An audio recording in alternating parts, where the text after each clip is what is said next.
Driver కండక్టర్ల మీద చార్టీ మీద ధర్నా చేయడం 2 రోజులు నిరసన కార్యక్రమాలు తెలపడం జరిగింది. మరి ఈ డ్రైవరు కండక్టర్ చార్ట్లు లాంగ్ సర్వీసులు అనే దాని మీద సిటిఎం గారు వచ్చి సింగిల్ డ్యూటీలు పెట్టుకుందామని చెప్పి మొత్తం అన్నింటికి సింగిల్ డ్యూటీలు పెట్టి మాకు కీలు ఇవ్వడం జరిగింది. మరి ఈ 2 రోజుల్లో ఏం జరిగిందో ఏంటో మళ్ళీ మాకు కొత్తగా ఓటీలు పెట్టేసి డిపోలో ఒక గందరగోళం సృష్టించి అంటే బ్రేకాపులు లాంగ్ సర్వీసులన్నిటికీ బ్రేకాపులు పెట్టి కొత్తగా 4 సర్వీసులు మళ్ళీ ఓటీలు పెట్టి ఇవ్వడం జరిగింది. ఇదివరకే ఆల్రెడీ 4 ఓటీలు తిరుగుతున్నాయి. వాటికే సరిగ్గా తిరగటం లేదు.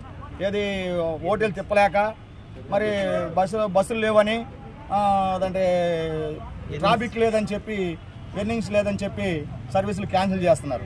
మరి ఆ దెబ్బలాగా కాకుండా ఈ 4 సర్వీసులు క్యాన్సిల్ చేయటం, సాయంత్రం లాస్ట్ ట్రిప్ క్యాన్సిల్ చేయటం. మరి ఆ సర్వీసులో ఉండే సర్వీసులే 6:50 కావాలంటే లాస్ట్ ట్రిప్ కావాల్లో మనకు తెలియని రూట్ కాదు, ఎర్నింగ్స్ వచ్చేదే. ఒంగోలు కూడా మీ అందరికి కూడా తెలియని విషయం కాదు, ఒంగోలు కూడా ఎర్నింగ్స్ వచ్చేదే. మరి ఎందుకని పక్కన పెట్టి 2-4 సర్వీసుల్ని పక్కన పెట్టి సాయంత్రం లాస్ట్ ట్రిప్పులు పక్కన పెట్టి ఓటీలు చేయడం జరిగింది.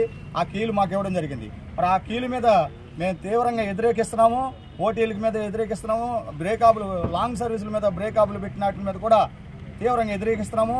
వీటి మీద ఈ 2 రోజులుగా నిరసన కార్యక్రమం తెలియపరిచాము. రేపు సాయంత్రం కూర్చొని మాట్లాడుకుని పై కమిటీ ఆదేశాల ప్రకారం తదుపరి కార్యక్రమం ఏమనేది తెలియపరుస్తామని తెలియపరుస్తాం.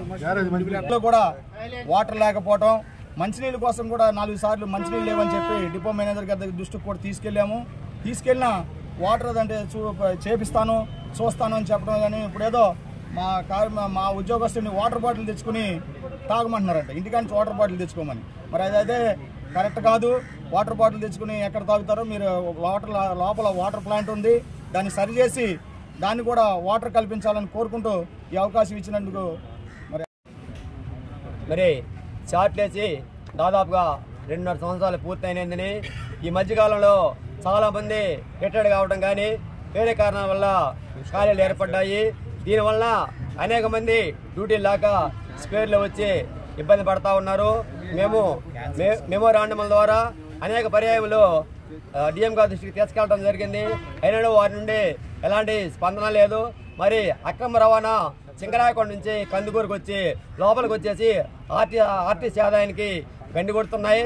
దాన్ని కూడా డిఎం గారి దృష్టికి తీసుకెళ్ళడం జరిగింది. అదేవిధంగా ప్రైవేట్ ట్రావెల్స్ బస్టాండ్ బయటకు వచ్చి ప్రయాణికులను ఎక్కించుకొని పోతున్నారు. దాని మీద ఎలాంటి చర్యలు లేవు. ఈయన్నిటి మీద మా కమిటీతో మాట్లాడి వారి అనుమతితోటి ఇవాళ నిరసన కార్యక్రమాలు చేపట్టాము. తదుపరి మరి 2 సంవత్సరాల నుంచి చార్ట్లు లేనందువల్ల ఇబ్బంది పడుతున్నారు. వెంటనే చార్ట్లను వేయాలని, వారి మీద పనివారి పెంచకుండా సమాన పని గంటలు కల్పించాలని కోరుతూ ఈ నిరసన కార్యక్రమాలు చేపట్టడం జరిగింది.